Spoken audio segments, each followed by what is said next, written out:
what do, mga classmates? Run! Run, mga classmates, because when it comes to sin, you don't flirt with it, you flee from it. R. Recognize the red flags early. Don't wait for sin to grow legs. As soon as you feel that inner nudge, that gut check, or when a godly, friendly, lovingly corrects you, listen.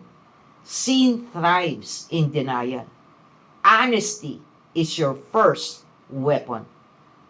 You unplug from tempting situation.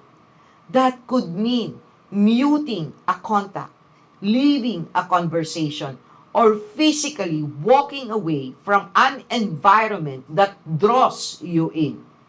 Don't underestimate your weakness. Even the strongest fall when they stay too close to the edge. And nourish your spirit daily.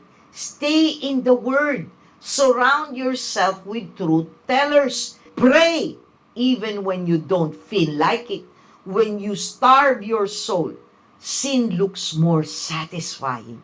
But when your spirit is full, sin loses its power.